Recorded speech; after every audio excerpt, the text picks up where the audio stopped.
मित्रों, मैं अंजलि कुमारी स्वागत करती हूँ आपके अपने चैनल साहित्य शिक्षा अंजलि में। आज मैं कक्षा 8 की जो पाठ्य पुस्तक है विषय हिंदी, इसका चैप्टर 14 है, पाठ 14 पीपल। तो इस पाठ के पूरे सारांश को समझेंगे। और पीपल क्या है? जंगल में जितने भी वृक्ष होते हैं उन वृक्षों में सर्वश्रेष्ठ पीपल को माना जाता है।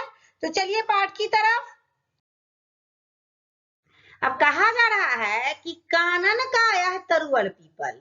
कानन का मतलब क्या होता है? जंगल। तो जंगल का श्रेष्ठ पीपल युग युग से जग में अचल अटल। युगों से क्या है? अचल अटल होकर स्थित है। और आगे है कि ऊपर विस्तृत नभ नील नील, नीचे वसुधा में नदी झील।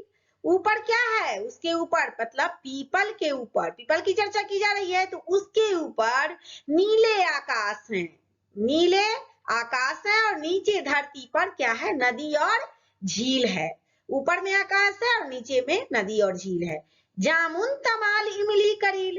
अब नदी झील तो है ही, और क्या है? पीपल, चारों ओर से पीपल के चारों तरफ पीपल की चर्चा की जा रही है। जामुन, तमाल और इमली आदि के पेड़ हैं। तमाल का क्या अर्थ होता है? एक सदाबहार वृक्ष होता है, उसी को तमाल कहा जाता है। जल से ऊपर उठता मृणाल, फुनगी पर खिलता कमल लाल। कह रहा है कि पानी से निकला हुआ, मृणाल का अर्थ होता है कमल के डंठल। मृणाल का अर्थ कमल का जो डंठल होता है ना, उसी को मृणाल कहा जाता है। तो जल से ऊपर उठता मृणाल, फुनगी पर खिलता कमल लाल। पानी से निकला हुआ कमल के डंठल पर लाल लाल क्या है? कमल खिल रहे हैं। और फिर आगे है कि तिर तिर करते क्रिया मराल, ऊंचे टीले से वसुधा पर झरती है निर्झर निर्झर। तिर तिर करते क्रिया मराल। तिर तिर क्या है? तिर तिर जो है सो एक प्रकार का आवाज है जो हंस करते हैं। तो तालाब में तिर तिर की आवाज करते हुए हंस क्या कर रहे हैं? क्रीड़ा कर रहे हैं। अब आगे देखिए कि ऊंचे टीले से वसुधा पर झरती है निर्झरनी झरझर। और टीला का अर्थ होता है पहाड़। तो ऊंचे पहाड़ के टीले से धरती पर, निर्झरनी का अर्थ होता है झरना। तो झरना क्या करती है? झर झर की आवाज करते हुए गिर रही है। और यही आवाज जो है सो कर करके, जो झरझर की आवाज करके गिरती है तो यही पानी बन जा रहा है। निर्झर के पास खड़ा पीपल, सुनता रहता कल कल छल छल। अब पीपल कहाँ है? पीपल का पेड़ कहाँ है? तो झरना के पास है। और झरना के पास खड़ा होकर पीपल जो है वह झरना का कल कल छल छल की आवाजें क्या करता है? सुनते रहता है। और पल्लव हिलते डुलते ढल ढल। अब पल्लव जो है, पीपल के जो पत्ते हैं वह ढल ढल दल दल की आवाज करते क्या कर रहे हैं? नीचे की तरफ गिर रहे हैं। जब गिरते हैं तो आवाज होती है ना, वही कहा रहा है कि ये पल्लव हिलते ढल ढल ढल ढल। और पीपल के पत्ते गोल गोल, क्या कहा जा रहा है? कि पीपल के पत्ते गोल गोल, गोल गोल पीपल का पत्ता होता है। और जब जब जाता पंछी तर पर, जब जब आता पंछी उड़कर। पीपल का पत्ता जो गोल गोल है वह डोल डोल कर मानो कुछ कह रहा है। और पक्षियों पेड़ पर आते हैं और फल चुनकर क्या करते हैं? जब जब खाता फल चुन करके खा जाते हैं। आगे कहा जा रहा है कि पड़ती जब पावस की फुहार, पावस का अर्थ होता है वर्षा। तो जब वर्षा की फुहार बरसने लगती है, वर्षा होती है तो फुहार बरसती है। तो जब पावस की फुहार बरसने लगती है, वर्षा ऋतु की फुहार बरसने लगती है तो क्या होता?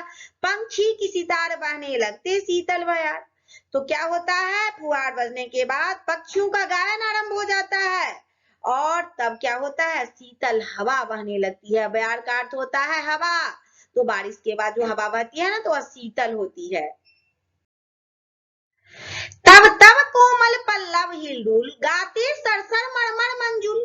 कहा जाता है कि उसके बाद क्या होता है? कोमल पल्लव जो होता है हिलडुल कर सरसर मरमर की आवाज करने लगते हैं। लख लख सुन सुन विह्वल बुलबुल। और बुलबुल क्या होती है? पल्लव को गाते देख चहचहाने लगती है। वह उसको भी मन होता है कि मैं भी चहचहाऊं, तो वह भी चहचहाने लगती है। बुलबुल गाती रहती चहचह, सरता गाती रहती बाबा। और नदियां बह बह करके क्या गाती है?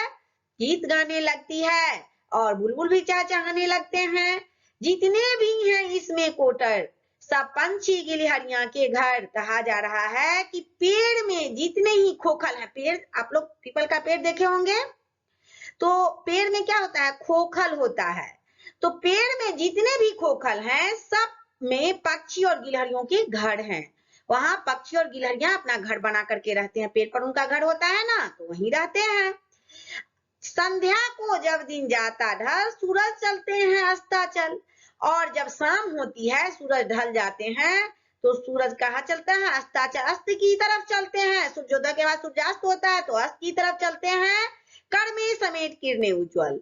तो उसके बाद क्या होता है, जब अस्त की तरफ चलते हैं ना सूरज, तो अपनी किरणों को समेट करके अस्त की तरफ चल जाते हैं। हो जाता है सुनसान लोक, चल पड़ते घर को चील को। कहा जाता है कि सारा संसार क्या सूना दिखाई पड़ने लगती है। जब संध्या हो जाती है तो सारा संसार जो है तो सूना दिखाई पड़ती है, और अंधियाली संध्या को भी लोग, और अंधियाली जो है वह संध्या को देख पक्षियों अपने अपने घोंसले में चले जाते हैं। जब शाम होती है ना तो पक्षी दिन भर कहीं भी रहेंगे, दाना चुगते रहेंगे, लेकिन संध्या को सारे पक्षी क्या करते हैं, अपने अपने घोंसले में आ जाते हैं। यही यहाँ पर कहा जा रहा है। फिर नेपाली जी कह रहे हैं कि भर जाता है कोटर कोटर, बस जाते हैं पत्तों के घर, वो चारों तरफ बस जाते हैं, और घर घर में आती नींद उतर। जैसे ही लोग सोने लगते हैं तो नींद में लोग रात बिता देते हैं। निद्रा में ही होता प्रभात, कट जाती इसी तरह रात। कहते हैं कि फिर क्या होता है, नींद में ही रात बिता देते हैं लोग, और फिर नींद के बाद क्या होती है, प्रभात होती है, सुबह की बेला आती है, और फिर वही बात रे वही बात, और पूर्व दिन की भांति फिर सभी पेड़ पौधे दिखाई पड़ने लगते हैं। जैसे पूर्व दिन दिखाई पड़े वैसे आज भी दिखाई पड़े, फिर वही बात रे वही बात। इस वसुधा का यह वन्य प्रांत है, दूर अलग एकांत शांत। यहाँ पर नेपाली जी कह रहे हैं कि यह धरती, वसुधा का क्या अर्थ होता है, धरती।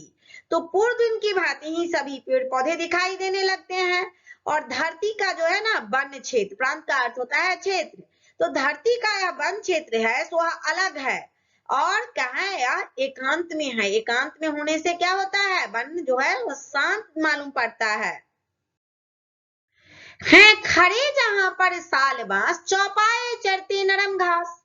जहां पर साल, बांस और चौपाया जानवर जैसे गाय वगैरह नरम नरम घास चर रहे हैं, और निर्झर सरिता के आसपास कहां पर चल रहे हैं, तो यह जो जगह है यह झरना और नदियों के आसपास है।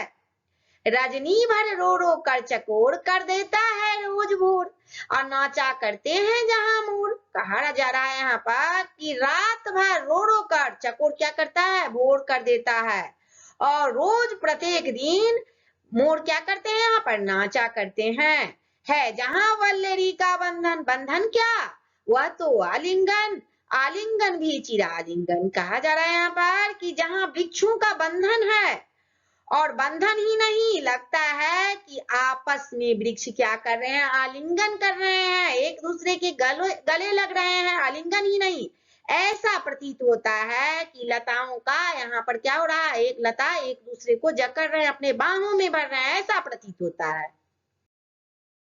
बुझती पथिकों की जहां प्यास, निद्रा लग जाती अनायास, वहीं सदा इसका निवास। जहां पथिक अर्थ होता है राही, तो जहां राही की प्यास बुझ जाती है और अनायास ही नींद आ जाती है, बिना प्रयास किए नींद आ जाती है, वहीं सदा इसका क्या होता है, निवास होता है। इस चैप्टर को, यह जो चैप्टर था चैप्टर 14 पीपल, इस चैप्टर को गोपाल सिंह नेपाली ने लिखा था, और मैं बहुत ही आसान भाषा में इस चैप्टर का सारांश बताई हूँ, और आशा करती हूँ आप लोगों को चैप्टर जो है हेल्पफुल होगा। तो आप लोग चैनल पे नए हैं तो वीडियो को लाइक करें, चैनल को सब्सक्राइब करें तथा अपने दोस्तों में शेयर करें। तब तक के लिए जय हिंद, जय भारत।